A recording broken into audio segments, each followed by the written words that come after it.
நண்பர்கள் அனைவருக்கும் காலை மாலை மதிய வணக்கங்களை தெரிவித்துக் கொள்வது உங்கள் நண்பன் அருண். இன்னைக்கு பார்த்தீங்க அப்படின்னா வந்துட்டு நம்ம தமிழ்நாடு டு சிங்கப்பூர் சீரிஸில் வந்துட்டு இது வந்து 4வது வீடியோ. ஃபர்ஸ்ட் வீடியோவில் வந்துட்டு சிங்கப்பூரில் என்னென்ன டைப் ஆஃப் விசாஸ் இருக்குது அப்படிங்கிற மாதிரி ஏ டு விசிட் எல்லாமே பார்த்துருந்தோம். 2வது வீடியோவில் பார்த்தீங்க அப்படின்னா டூரிஸ்ட் விசாவில் யாரெல்லாம் போகலாம், எப்படி கம்மி பட்ஜெட்டில் போகிறது, எவ்வளோ செலவாகும் அப்படிங்கிறத பற்றி ரொம்ப டீட்டெயிலாக பார்த்துருந்தோம். அடுத்ததாக பார்த்தீங்க அப்படின்னா 3வது வீடியோவில் பிஸ்னஸ் விசாவை பற்றி பார்த்துருந்தோம். அதாவது பிஸ்னஸ் விசா வந்து யாரெல்லாம் எடுக்க முடியும், எப்படியெல்லாம் எடுக்கலாம், அதுக்கு எவ்வளோ செலவாகும், என்னென்ன டாக்குமெண்ட்ஸ் வேணும் அப்படிங்கிறத பற்றி ரொம்ப டீட்டெயிலாக பார்த்துருந்தோம். இன்னைக்கு பார்த்தீங்க அப்படின்னா வந்துட்டு 4வது வீடியோவில் வந்துட்டு நம்ம டிபெண்டிங் பாஸை பற்றி ரொம்ப டீட்டெயிலாக பார்க்க போகிறோம். அதாவது சிங்கப்பூரில் நீங்கள் டிபெண்டிங் பாஸில் போகிறீங்க அப்படின்னா அதுக்கு வந்துட்டு என்னென்ன டாக்குமெண்ட்ஸ் வேணும், யாரெல்லாம் போக முடியும், ஸோ அதுக்கு என்ன ப்ரொசீஜரு, என்னோட அப்பா அம்மாவை நான் டிபெண்டிங் பாஸில் கூட்டிகிட்டு வர முடியுமா, என்னோட ஒய்ஃபை மட்டும் தான் கூட்டிகிட்டு வர முடியுமா, என் பிள்ளைங்களை கூட்டிகிட்டு வரணுமா, அதுக்கெல்லாம் ரூல்ஸ் என்ன, சேலரி எவ்வளவு, அதாவது டிபெண்டிங் பாஸில் வந்து போகணும் அப்படின்னா சேலரி எவ்வளவு இருக்கணும் அப்படிங்கிற மாதிரி எல்லாத்தையுமே டீட்டெயிலாக பார்த்துடலாம். அதே மாதிரி டிபெண்டிங் விசாவில் போனால் அங்கே ஒர்க் பண்ண முடியுமா அப்படிங்கிற மாதிரி எல்லாத்தையுமே டீட்டெயிலாக அந்த வீடியோ பார்க்க போகிறோம். ஸோ வீடியோவை கடைசி வரைக்கும் பாருங்கள். இந்த மாதிரி ஏ டு விஜெட் எல்லாத்தையுமே தெரிஞ்சுக்கணும், சிங்கப்பூரை பற்றி நீங்கள் தெரிஞ்சுக்கணும்னுச்சுன்னா மறக்காம நம்ம சேனலை சப்ஸ்கிரைப் பண்ணி வச்சுக்கோங்க. அதாவது சிங்கப்பூரில் வந்து நிறைய பேர் வந்து ஒர்க் பண்ணிக்கிட்டு இருக்காங்க. அவங்களோட பெரிய ப்ராப்ளமே என்ன அப்படின்னு கேட்டிங்கன்னா ஃபேமிலியை விட்டுட்டு இருக்கிறது தான் வந்து மிகப்பெரிய ப்ராப்ளமாக இருக்கும். ஏன்னு கேட்டிங்கன்னா குழந்தைங்க இருப்பாங்க, சின்ன குழந்தைங்க இருப்பாங்க, இல்லை ஒய்ஃபை வந்து ரொம்ப மிஸ் பண்ணுவாங்க.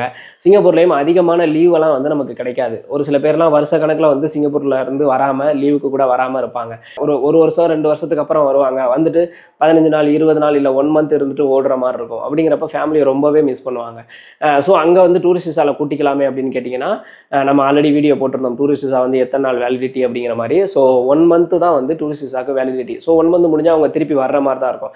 அதே மாதிரி ஒரு தடவை அங்கே போயிட்டு வந்தாங்க அப்படின்னா மினிமம் வந்து 1.5 லட்சத்துக்கு மேலே தான் செலவாகும். ஸோ இவ்வளோ செலவு பண்ணுறது சிரமம். அங்கேருந்து நம்ம வந்தால் கம்மியாக தான் செலவாகும், ஆனால் கம்பெனி லீவு கிடைக்காது. அப்படிங்கிற பட்சத்தில் ஒரு பெஸ்ட்டான ஆப்ஷன் என்ன அப்படின்னு கேட்டிங்கன்னா டிபெண்டிங் பாஸை சொல்லலாம். ஸோ டிபெண்டிங் பாஸ் பெஸ்ட்டான ஆப்ஷன் தான். ஆனால் அதில் எல்லாருமே வந்து சிங்கப்பூருக்கு வந்து அவங்க ஃபேமிலியை கூட்டிகிட்டு வர முடியாது. அதுதான் ஒரு பிரச்சனை. டிபெண்டிங் பாஸில் வந்து நீங்கள் போகிறீங்க அப்படின்னா இப்போ ஒரு உதாரணத்துக்கு இப்போ நான் சிங்கப்பூருக்கு என்னோட ஒய்ஃபை வந்து டிபெண்டிங் பாஸில் கூட்டி போகிறேன்னா என்னோட பாஸ் வந்து வேலிடிட்டி எவ்வளோ வருஷத்துக்கு இருக்கோ அத்தனை வருஷத்துக்கு என்னோட ஒய்ஃபோட பாஸும் வந்து வேலிடிட்டி இருக்கும். நம்ம ரினியூவல் பண்ணிக்கிட்டே இருக்கலாம், எந்த பிரச்சனையும் கிடையாது. 1 மாதம் தான் இருக்கணும், 2 மாதம் தான் இருக்கணும் அப்படிங்கிற எதுவுமே கிடையாது. ஸோ டிபெண்டிங் பாஸ் வந்து இதனால தான் நான் பெஸ்ட் அப்படிங்கிற மாதிரி சொல்லுவேன். ஃபேமிலியை வந்து நீங்கள் அங்கேயே வச்சுக்க முடியும். ஓகே, இப்போ டிபெண்டிங் பாஸ் நான் எடுக்கணும், அதுக்கு வந்து என்ன ப்ரொசீஜர் அப்படின்னு கேட்டிங்கன்னா மோஸ்ட்லி வந்து சிங்கப்பூரில் யாரெல்லாம் டிபெண்டிங் பாஸ் எடுக்க முடியும் அப்படின்னு கேட்டிங்கன்னா இ பாஸ் தான் எடுக்க முடியும். எஸ் பாஸ் எடுக்கலாம், ஆனால் $6000 மேலே உங்களோட சேலரி இருக்கணும். அப்படி $6000 கம்மியாக வந்து சேலரி இருந்துச்சு அப்படின்னா கண்டிப்பாக உங்களால் டிபெண்டிங் பாஸ் எடுக்க முடியாது. அடுத்ததான் நிறைய பேருக்கு வந்து ஒரு டவுட் இருக்கும், டிபெண்டிங் பாஸில் யாரை கூட்டிகிட்டு வரலாம் அப்படின்னு கேட்டிங்கன்னா உங்கள் ஒய்ஃபை கூட்டிகிட்டு வரலாம். அடுத்தது உங்களோட குழந்தைய கூட்டிட்டு வரலாம். உங்க குழந்தைக்கு வந்து 21 வயசுக்கு கம்மியா இருக்கணும், உங்க குழந்தை அன்மேரிடா இருக்கணும். ஸோ அப்படி இருந்தால் மட்டும்தான் அவங்கள டிபெண்டிங் பாஸில் கூட்டிட்டு வர முடியும். எங்க அப்பா அம்மாவை டிபெண்டிங் பாஸில் கூட்டிட்டு வர முடியுமா அப்படின்னு கேட்டீங்கன்னா கண்டிப்பாக உங்க அப்பா அம்மாவை டிபெண்டிங் பாஸில் கூட்டிட்டு வர முடியாது. அப்போ வந்து நான் எப்படி எங்க அப்பா அம்மாவை சிங்கப்பூருக்கு வந்து நான் கூட்டிட்டு வரது? உதாரணத்துக்கு இப்போ ஒய்ஃப் வந்து டிபெண்டிங் பாஸில் நீங்க கூட்டிட்டு போயிருப்பீங்க, குழந்தை இருக்குன்னு வச்சுங்களேன், குழந்தைய பார்த்துக்கிறதுக்கு அப்பா அம்மா இங்கே இருந்தால் நல்லா இருக்கும் அப்படிங்கிற மாதிரி இருக்கு அப்படின்னா அப்பா அம்மா வந்து எப்படி கூட்டிட்டு வர்றது அப்படின்னு கேட்டீங்கன்னா அதுக்கும் ஒரு வழி இருக்கு. அப்பா அம்மாவை கூட்டிட்டு வர்றதுக்கு நீங்க லாங் டைம் விசிட்டிங் பாஸ் வந்து அப்ளை பண்ணலாம். ஸோ இந்த பாஸ் மூலமாக அப்பா அம்மாவை உங்களால் சிங்கப்பூருக்குள்ள கூட்டிகிட்டு வர முடியும். இதுவும் வந்து பார்த்தீங்க அப்படின்னா சேம் லைக் டிபெண்டிங் பாஸ் தான். ஆனால் இதுக்கு சம்பளம் பார்த்தீங்க அப்படின்னா அப்பா அம்மாவை நீங்கள் சிங்கப்பூருக்குள்ள கூட்டிகிட்டு வரணும் அப்படின்னா $12,000 வந்து உங்களுக்கு சம்பளமாக இருக்கணும். ஒய்ஃபுக்கு வந்துட்டு $6,000 தான் சம்பளம் டிபெண்டிங் பாஸில் நீங்கள் கூட்டிகிட்டு வரணும் அப்படின்னா. ஆனால் அப்பா அம்மாவை கூட்டிகிட்டு வரணும் அப்படின்னா கிட்டத்தட்ட $12,000 வந்து உங்களுக்கு சம்பளம் வந்து இருக்கணும். அதே மாதிரி நிறைய பேர் வந்து கேட்பாங்க, டிபெண்டிங் பாஸில் வந்துட்டு இப்போ நான் என் ஒய்ஃப் இருக்காங்க அப்படின்னா அவங்க வந்து ஒர்க் பண்ணலாமா அப்படிங்கிற மாதிரி கேட்பாங்க.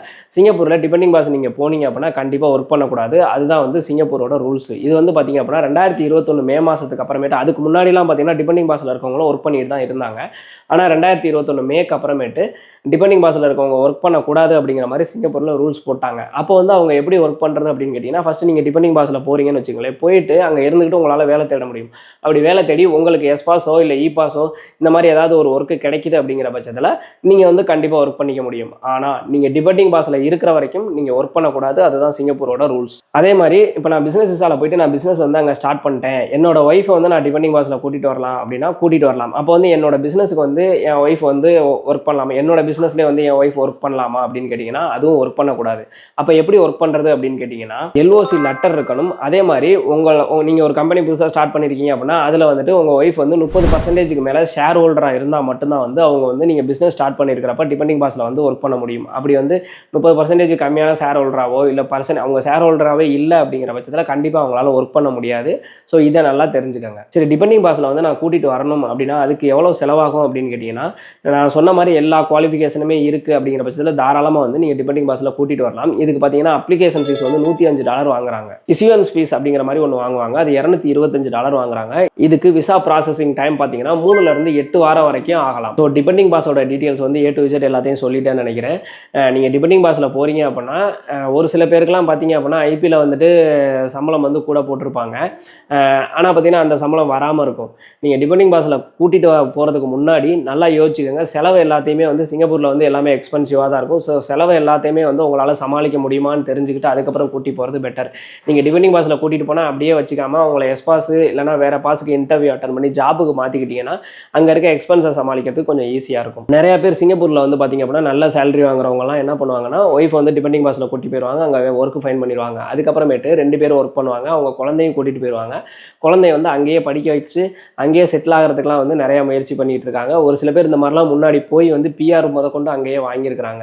ஸோ இந்த மாதிரிலாம் நடந்திருக்கு. ப்ராப்பராக பிளான் பண்ணி கரெக்டாக நீங்கள் மூவ் பண்ணீங்க அப்படியே உங்கள் கம்பெனி சைட்லேருந்து உங்களுக்கு சப்போர்ட் கிடைக்குது அப்படிங்கிற பட்சத்தில் கண்டிப்பாக வந்து நீங்களுமே இந்த மாதிரி மூவ் பண்ணி பார்க்கலாம். உங்கள் குழந்தைங்களுக்கும் ஒரு நல்ல எஜுகேஷன் கிடைக்கும், உங்களோட ஃபேமிலியும் உங்கள் கூடவே வச்சுக்க முடியும். இதில் வேறு ஏதாவது டவுட் இருக்குது அப்படின்னா கண்டிப்பாக கமெண்ட் செக்ஷனில் கேளுங்க. இந்த மாதிரி யூஸ்ஃபுல்லான இன்ஃபர்மேஷன்லாம் தெரிஞ்சுக்கிறதுக்கு மறக்காம நம்ம சேனலை சப்ஸ்கிரைப் பண்ணி வச்சுக்கோங்க. அடுத்ததாக தமிழ்நாடு டு சிங்கப்பூர் சீரிஸில் எல்லாருமே எதிர்பார்த்துக்கிட்டு இருந்த ஜாப் வேகன்சியை பற்றி பார்க்க போகிறோம். என்னென்ன பாஸ் வந்து இருக்குது, அதுக்கு சம்பளம் எவ்வளவு, அதுக்கு எப்படி அப்ளை பண்ணலாம், எந்த வேலைக்கு போனால் பெட்டர், இந்த மாதிரி நிறையா கொஸ்டின்ஸ் இருக்கும். இதை பற்றிலாம் நம்ம ஆல்ரெடி நிறையா வீடியோஸ் போட்டிருந்தாலும் இந்த சீரிஸில் எல்லாத்தையும் A to Z தெளிவாக பார்த்துட்டு இருக்கிறதுனால இந்த விசா பற்றி தான் நம்ம இன்னும் பேசாமல் இருக்கோம். ஸோ அடுத்த வீடியோவில் இந்த விசா பற்றியும் பேசிடுவோம். ஸோ இந்த மாதிரியான அப்டேட்ஸ்லாம் நீங்கள் தெரிஞ்சுக்கணும்னு நினச்சிங்கன்னா மறக்காம நம்ம சேனலை சப்ஸ்கிரைப் பண்ணி வச்சுக்கோங்க. பாய்.